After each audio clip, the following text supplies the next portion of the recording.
नमस्कार दोस्तों, एक बार फिर से आपका स्वागत है target with Goswami YouTube channel में। मैं सुनील गोस्वामी। जीएस डोज का ये डे 4 है। अभी तक डे 1, डे 2, डे 3 के वीडियोज़ आपने नहीं देखे हैं तो डिस्क्रिप्शन में लिंक दिया हुआ है, वो वीडियो आप सबसे पहले देखिए। हर वीडियो में हम 20 क्वेश्चन बिल्कुल एक्सप्लेनेशन के साथ हम डिस्कस करते हैं, उनसे जुड़े हुए सारे फैक्ट मैं आपको बताता हूँ। पीडीएफ के लिए आप टेलीग्राम का लिंक डिस्क्रिप्शन में है, वहाँ जाके आप सारी पीडीएफ डाउनलोड कर सकते हैं। तो चलिए टाइम ना वेस्ट करते हुए हम स्टार्ट करते हैं हमारा सेशन। फर्स्ट क्वेश्चन स्क्रीन पे है, निम्न में से कौन सा राजकुमार अपने पिता की मृत्यु के लिए उत्तरदायी था? उदयन, प्रसेनजीत, अजातशत्रु या फिर चंद्रगुप्त? तो कौन था वे? अजातशत्रु। अजातशत्रु है वो अपने पिता की मृत्यु के लिए उत्तरदायी था। अजातशत्रु की हम बात करें तो ये कौन से वंश का था? हर्यक वंश का था। कौन सा वंश था इसका? हर्यक वंश का शासक था। अपने पिता जो बिंबिसार इनके पिता थे, अपने पिता बिंबिसार की हत्या करने के बाद यह मगध का शासक बना था। क्लियर है? तो फर्स्ट का राइट आंसर क्या होगा? अजातशत्रु। चलिए, इनके पिता का नाम बिंबिसार था और ये उसको मारकर ही मगध के गद्दी पे बैठा था। नेक्स्ट क्वेश्चन है, पहला गुप्त शासक कौन था जिसने सिक्के जारी किए? चंद्रगुप्त प्रथम, चंद्रगुप्त द्वितीय, श्रीगुप्त या फिर कुमारगुप्त? तो जो चंद्रगुप्त प्रथम था उसने है वो सिक्के जारी किए थे। ठीक है, चंद्रगुप्त प्रथम ने। गुप्त वंश का तीसरा एवं महान शासक था ये। गुप्त वंश की स्थापना है वो श्रीगुप्त ने की थी। गुप्त वंश की स्थापना श्रीगुप्त ने और सिक्के चंद्रगुप्त प्रथम ने। तीसरे महान शासक थे ये और इनको जो एक उपाधि दी जाती है महाराज धीराज, ये याद रख सकते हो। महाराज धीराज की उपाधि किसको दी गई? चंद्रगुप्त प्रथम को। क्लियर है? क्वेश्चन नंबर 3 है, दिल्ली के किस सुल्तान ने ब्राह्मणों पर जजिया कर लगाया था? बलबन, अलाउद्दीन खिलजी, मोहम्मद बिन तुगलक या फिर फिरोज शाह तुगलक? तो किसने लगाया था? किस सुल्तान ने ब्राह्मणों पर जजिया लगाया था? तो फिरोज शाह तुगलक ने। डी राइट होगा। ठीक है, फिरोज शाह तुगलक ने लगाया था। अगला क्वेश्चन है, मैं एक समाजवादी और गणतंत्रवादी हूँ और मुझे राजाओं तथा राजकुमारों में विश्वास नहीं है। ये वक्तव्य संबंधित है किससे? गांधी जी से, जवाहरलाल नेहरू से, नरेंद्र देव से, भगत सिंह से? तो ये जवाहरलाल नेहरू से संबंधित है। किससे संबंधित है? जवाहरलाल नेहरू से। ठीक है, जवाहरलाल नेहरू से संबंधित है ये। नेक्स्ट है, निम्न में से कौन सी सक्रिय रोग के इलाज में उपयोगी है? आम, आंवला, पपीता या फिर खरबूजा? तो हम बात करें सक्रिय रोग में जो इलाज के लिए उपयोगी है वो है आंवला। बी राइट आंसर होगा। आप सबको पता है कि जो खट्टे जैसे आंवला खट्टा है तो इसमें विटामिन सी की कमी, जो विटामिन सी होता है और सक्रिय रोग है वो विटामिन सी की कमी के कारण होता है। तो आंवले में प्रचुर मात्रा में विटामिन सी पाया जाता है, इसलिए ये जो है सक्रिय रोग के इलाज में उपयोगी है। अंटार्कटिका में तीसरे भारतीय शोध केंद्र की आधारशिला जिस नाम से रखी गई वह है सरस्वती, भारती अन्वेषण या फिर यमुनोत्री? तो जो अंटार्कटिका में तीसरे भारतीय शोध केंद्र की आधारशिला जो रखी गई है वो किस नाम से रखी गई है? भारती नाम से रखी गई है। भारत का पहला अंटार्कटिका जो दल डॉक्टर MZ कासिम के नेतृत्व में जनवरी 1982 में अंटार्कटिका में पहुंचा था। पहले स्थायी स्टेशन का नाम दक्षिणी गंगोत्री था।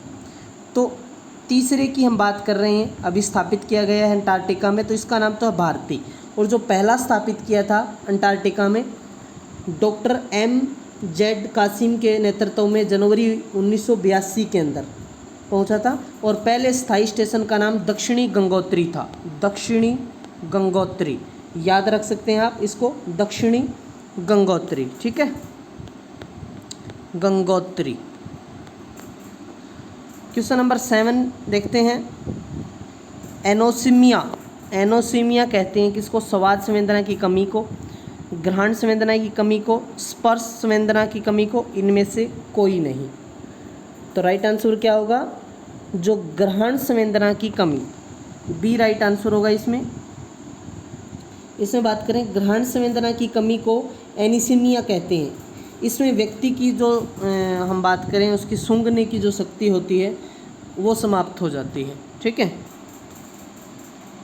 निम्न में से नेक्स्ट क्वेश्चन नंबर 8, निम्न में से किस रोग की पहचान के लिए बीएमडी परीक्षण किया जाता है? मलेरिया, ऑस्टियोपोरोसिस, एड्स या फिर डेंगू। बीएमडी का मतलब होता है बोन मिनरल डेंसिटी, तो ये होता है किसके अंदर? ऑस्टियोपोरोसिस के अंदर होता है ये बीएमडी, बोन मिनरल डेंसिटी का परीक्षण होता है और पहचान होती है इस टेस्ट के द्वारा। और ये हड्डी का एक रोग है, जो ऑस्टियोपोरोसिस है, ये हड्डी का रोग है और बीएमडी परीक्षण से इसकी जांच होती है। अब बीएमडी बोन से आप समझ जाना कि ये हड्डी का रोग है, बोन से समझ जाएंगे आप, बोन मिनरल डेंसिटी होता है इसकी फुल फॉर्म बीएमडी को। निम्न में से कौन सा माल आयात हेतु विदेशी विनिमय की स्वीकृति देता है? कोई भी राष्ट्रीय बैंक, विनिमय बैंक, भारतीय रिजर्व बैंक या फिर वित्त मंत्रालय। माल आयात हेतु विदेशी विनिमय की स्वीकृति कौन प्रदान करता है? तो आरबीआई प्रदान करता है, reserve bank of India, RBI के द्वारा ये जो है स्वीकृति दी जाती है। क्लियर है? हाँ, चलिए नेक्स्ट क्वेश्चन हम बात करते हैं क्वेश्चन नंबर 10 की। भारतीय राजमार्ग प्राधिकरण के वित्त का प्रमुख स्रोत क्या है? विदेशी सहायता, उपकर, बाजार से ऋण उगाही, संघ सरकार का बजट। भारतीय राजमार्ग प्राधिकरण के वित्त का प्रमुख स्रोत जो हम बात करें तो सोर्सेज क्या है इसका? तो इसका है उपकर।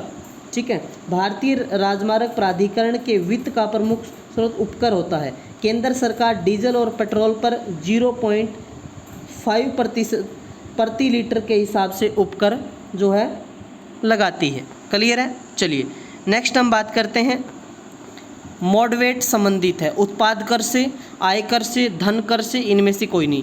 एक मॉडवेट होता है तो ये किससे संबंधित होता है? मॉडवेट होता है, मॉडवेट की हम बात करें मॉडिफाई वैल्यू एडेड टैक्स, इसको मॉडवेट बोलते हैं।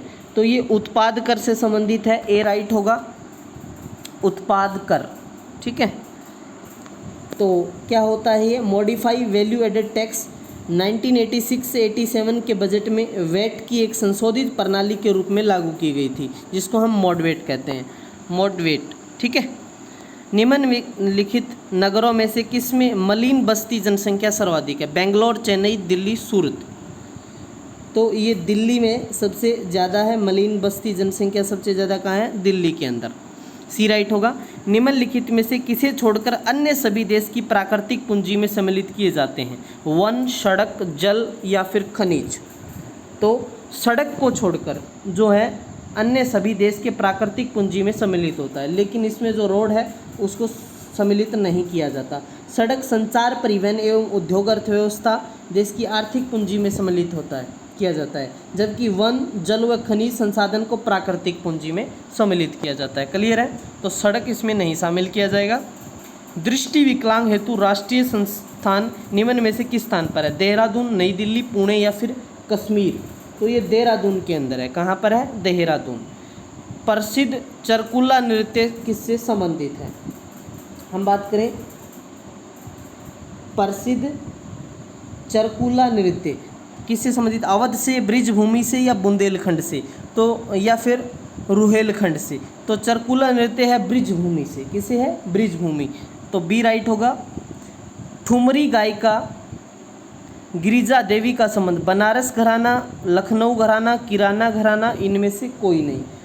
तो इसका जो घराना है ठुमरी गायिका गिरिजा देवी, इसका बनारस घराना है। गिरिजा देवी को वर्ष 2011 में संगीत नाटक अकादमी नई दिल्ली द्वारा सर्वोच्च सम्मान अकादमी रत्न प्रदान किया गया था। क्लियर है? चलिए नेक्स्ट हम बात करते हैं अति लोकप्रिय धार्मिक पत्रिका कल्याण कहाँ पर प्रकाशित होती है? मथुरा, गोरखपुर, मेरठ या जौनपुर में। तो ये कहाँ पर प्रकाशित होती है? ये होती है गोरखपुर के अंदर। कहाँ पे प्रकाशित होती है? गोरखपुर में। कल्याण पत्रिका, हम बात करें कल्याण पत्रिका की, तो इसका प्रकाशन 1927 से किया जा रहा है और ये कहाँ होती है? गोरखपुर में। हरित विकास, ग्रीन डेवलपमेंट नामक पुस्तक के लेखक M.J. ब्रेडसा, M. Nicolson, R.H. व्हीटेकर या W.H. एडम्स। कौन है इस पुस्तक के जो लेखक हैं? उनका नाम है W.H. एडम्स। ये पुस्तक 2008 में प्रकाशित हुई थी। निम्न में से सन सिटी कहाँ स्थित है? दक्षिण अफ्रीका, भारत, रूस या फिर चीन। तो दक्षिण अफ्रीका में है सन सिटी। निम्नलिखित में से लास्ट क्वेश्चन अपना, निम्न में से कौन महाराष्ट्र में स्थित नहीं है? बालाघाट श्रेणी, हरिश्चंद्र श्रेणी, मांडव पहाड़ियाँ, सतमाला पहाड़ियाँ। तो मांडव पहाड़ियाँ नहीं है, मांडव पहाड़ियाँ गुजरात में है। कहाँ पर हैं? गुजरात के अंदर पड़ती हैं ये मांडव पहाड़ियाँ, और सभी की सभी महाराष्ट्र में है, ये गुजरात में है। क्लियर है? तो आशा करता हूँ आपको ये जीएस डोज के जो वीडियोज़ हैं पसंद आ रहे होंगे। ज़्यादा से ज़्यादा कमेंट करें और अपने दोस्तों के साथ भी इसको शेयर करें।